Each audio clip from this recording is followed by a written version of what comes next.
guys? Mr. Price here with your last chapter of the Cay. So, we just finished chapter 18, and in chapter 18, Philip heard sounds of a battle not far from the island, and he heard aircrafts flying around, and he decided that this was his best chance to try and be rescued. He lit off the signal fire, and he did it once earlier in the chapter and was frustrated, and then realized that the airplanes may not have seen the smoke because it was probably white smoke from the dried things that were burning. So he came up with the idea to throw in sea grape leaves or sea grape bundles and create that dark oily smoke. And when he tried that, when he was hearing the battle, airplane flew around the Cay so close that he felt the wind from it and was even able to smell the exhaust. But the plane left, and Philip was still stranded on the island. Here we are, conclusion of our book, chapter 19. It was about noon when I heard the bell. It sounded like bells I'd heard in St. Anna Bay and in the Shot Gap.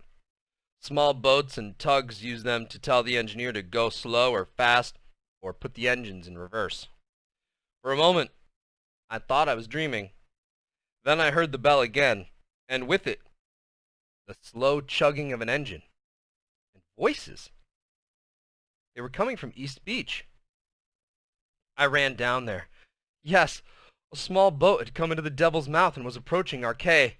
I yelled, "I'm here! I'm here!" There was a shout from across the water. A man's voice. "We see you!" I stood there on East Beach, Stucat by my feet, looking in the direction of the sounds.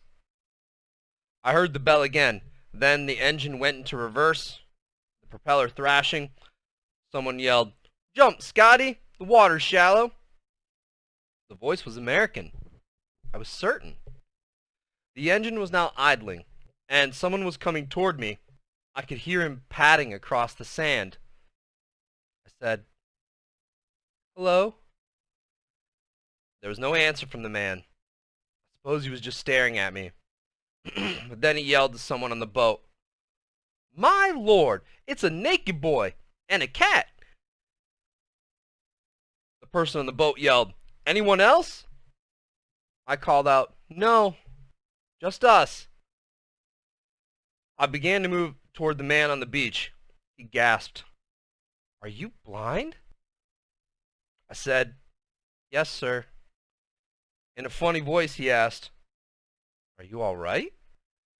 "I'm fine now. You're here," I said. He said, "Here, boy, I'll help you." I said, "If you'll carry Stucat, you can just lead me to the boat." After I had climbed aboard, I remembered Timothy's knife stuck in the palm tree. It was the only thing I wanted off the Cay. The sailor who had carried Stucat went up the hill to get it, while the other sailor asked me questions. When the first sailor came back from the hill, he said, "You wouldn't believe what's up there." I guess he was talking about our hut and the rain catchment. You should have seen the ones Timothy built.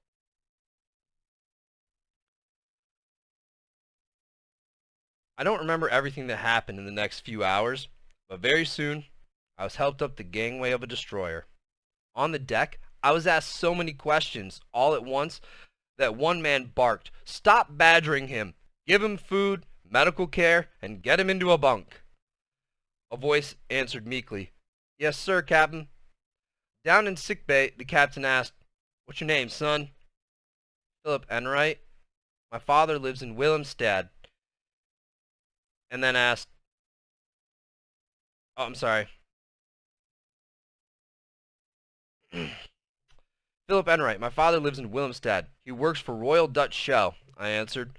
The captain told someone to get a priority radio message off to the naval commander at Willemstad, and then asked, "How did you get on that little island?" "Timothy and I drifted onto it after the Hato was sunk." "Where's Timothy?" he asked. I told the captain about Timothy and what had happened to us. I'm not sure the captain believed any of it because he said quietly, "Son, get some sleep. The Haida was sunk way back in April. I said, yes, sir, that's right. And then a doctor came in to check me over. That night, after the ship had been in communication with Wilhelmstad, the captain visited me again to tell me that his destroyer had been hunting a German submarine when the plane had spotted my black smoke and radioed back to the ship. There was still disbelief in his voice when he said he'd checked all the charts and publications on the bridge. RK was so small that the charts wouldn't even dignify it with a name. But Timothy had been right. It was tucked back up in the devil's mouth.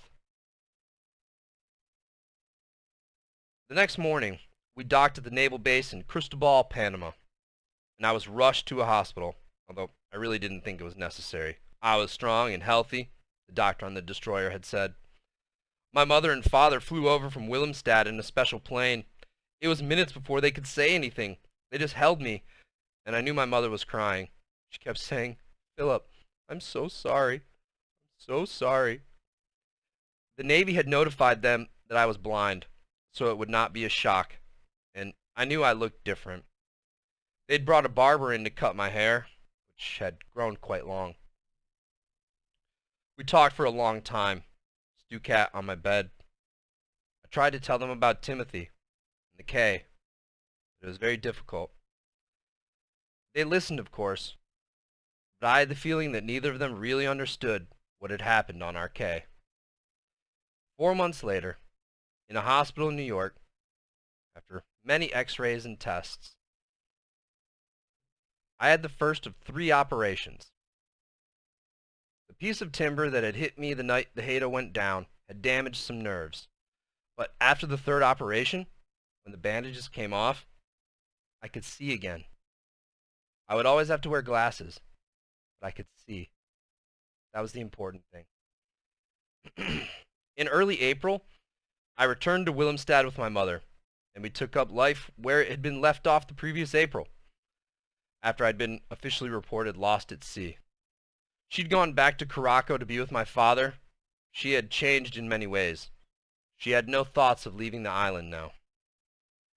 I saw Henrik von Boven occasionally, but it wasn't the same as when we'd played the Dutch or the British. He seemed very young, so I spent a lot of the time along St. Anna Bay and at the Rudercade market, talking to the black people. I liked the sound of their voices. Some of them had known old Timothy from Charlotte Amalie. I felt close to them. At war's end, we moved away from Charlou and Caraco. My father's work was finished. Since then, I've spent many hours looking at charts of the Caribbean. I found Roncador, Roslyn, Guido Sueno, and Serenia Banks. I found Beacon Cay and North Cay, and the islands of Providencia and San Andreas. I've also found the Devil's Mouth. Someday, I'll charter a schooner out of Panama and explore the Devil's Mouth. I hope to find the lonely little island where Timothy is buried. Maybe I won't know it by sight, but when I go ashore, close my eyes, I'll know that this was our own Cay. I'll walk along East Beach and out to the reef. I'll go up the hill to the row of palm trees and stand by his grave. I'll say, "This be that outrageous Cay. Eh, Timothy?" And that's the end of the tale. I hope you guys enjoyed it. It's one of my favorite books. As I've talked about while we have been reading it, I love the growth of Philip, how he changes as a person and changes as a character in response to these experiences in the story.